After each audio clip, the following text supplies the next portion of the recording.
नमस्कार, मैं हूं रजनीकांत। क्या कुछ चल रहा है बिहार शरीफ विधानसभा में, उस पर भी हमने बहुत सारे वीडियोस बनाए, बहुत सारी बात हो गई, समीकरण पे बात हो गई, कुछ लोगों की राय, कुछ लोगों से डायरेक्ट बातचीत हुई है, आमने सामने कई मुद्दों पर हमने बात की है। मगर आज सबसे वाइटल पॉइंट्स पे हम बात करेंगे।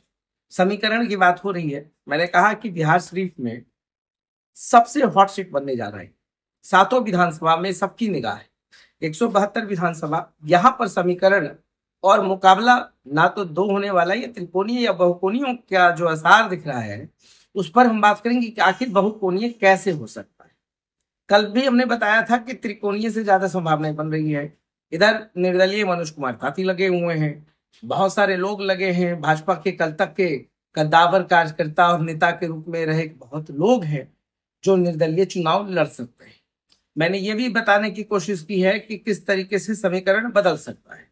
निर्दलीय बदल सकते हैं। मुझे लगता है कि हम असुद्दीन ओवैसी की पार्टी जो है AIMIM, इस पर हमने बात नहीं की है। ये समीकरण अभी जारी है। चुनावी खींचतान में जो पार्टी और महागठबंधन के बीच में क्या सेटिंग होती है, उस पर भी मेरी पैनी निगाह है। देखिए, ओवैसी महागठबंधन के साथ होंगे, ओवैसी महागठबंधन से बाहर होंगे, क्या कुछ चलेगा, या तो एक दो दिन या आने वाले वक्त में बहुत जल्द ही सब कुछ क्लियर होने वाला है। मगर सीमांचल और उधर जितने भी मुस्लिम बाहुल क्षेत्र हैं, वहां पर ओवैसी का जलवा तो है। ओवैसी पिछले चुनाव में भी ओवैसी ने काफी अच्छा किया। तो असदुद्दीन ओवैसी की जो पार्टी है, वो कहाँ कहाँ चुनाव लड़ सकती है। अगर गठबंधन के साथ सब कुछ ठीक ठाक होता है तो राजद इस पेशो पे उसमें है कि अगर ओवैसी साथ आते हैं तो डायरेक्ट नुकसान उनको ही होने वाला है। चूंकि माई समीकरण में मुसलमान और यादव, ये जो वोट बैंक है उसके आधार पर कह रहे हैं। हालांकि कभी लालू प्रसाद यादव ने या तेजस्वी यादव ने माई का मतलब मुसलमान और यादव नहीं कहा है। मगर जो एक जनरल परसेप्शन है, जहां पर हम लोग इस चीज को देखने की कोशिश करते हैं कि हाँ, ये समीकरण का मतलब ये वोट बैंक हो सकते हैं। क्योंकि जिस तरीके से व्यास हो या अगड़े या OBC BC की बात होती है, तो सब लोग बहुत ही श्योर शॉर्ट होकर के कह देते हैं कि ये NDA को वोट करने वाले वोटर से। तो ऐसे में परसेप्शन वही तैयार होता है। भले ही जो नेता होते हैं किसी भी दल के, वो इस बात को स्वीकार नहीं करते हैं, मगर समीकरण सबको समझ में आती है। बिहार शरीफ महत्वपूर्ण सीट होता हुआ जा रहा है। सभी पार्टी अपनी ताकत झोंकेगी। ओवैसी की निगाह उन तमाम मुस्लिम बाहुल क्षेत्रों में है जहां से वो वोट बैंक को प्रभावित कर सकते हैं। इंटैक्ट वोट बैंक है, उसको प्रभावित कर सकते हैं। तो ऐसे में बिहार शरीफ इससे अछूता नहीं रहेगा। जहां तक ओवैसी की पार्टी की बात है, तो हाल फिलहाल SDPI से शमीम अख्तर AIM की पार्टी में आए, असदुद्दीन ओवैसी की पार्टी में आए। उन्होंने प्रचार प्रसार भी किया, मगर फिलहाल जेल में। दूसरा जो नाम आ रहा है वो वकील अंसारी है, नगर अध्यक्ष है अभी AIMIM के। उनका नाम आ रहा है।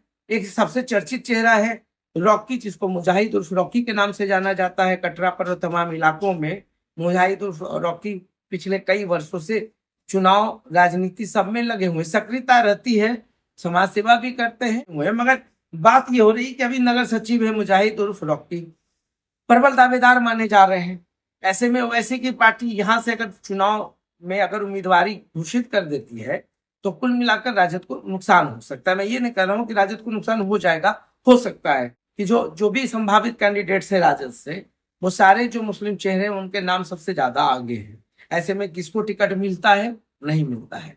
अगर राजद यहां से किसी मुस्लिम चेहरा को नहीं लाती है तो नुकसान भी होने वाला है। नुकसान इसलिए होगा क्योंकि एक जो टेम्परामेंट होता है, जो सोच का, जो इमोशनल या जो सेंटिमेंटल टेम्परामेंट होता है, उस चीज को भी देखा जा सकता है।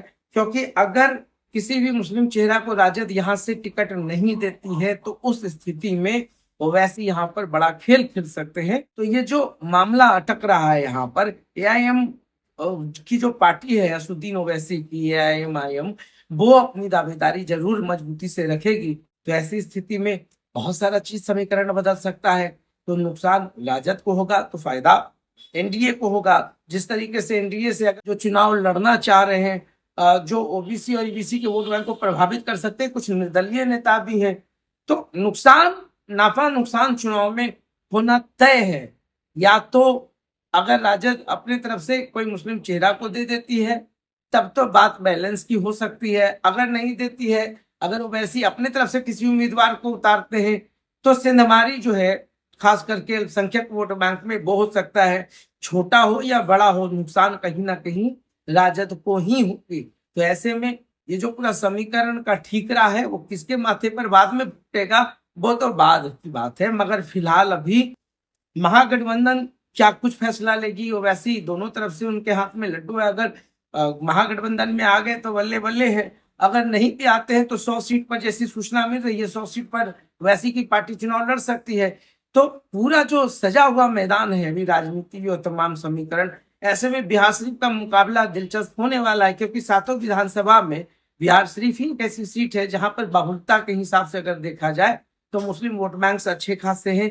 माई समीकरण का वोट बैंक 1.25 लाख से अधिक है। अगर किसी और चेहरे पर दाव खेल जाती है तो इधर वैसे ही फायदा उठा लेते हैं। तो मगर चुनाव काफी दिलचस्प होगा, तो देखते रहिए साथ। बहुत बहुत धन्यवाद।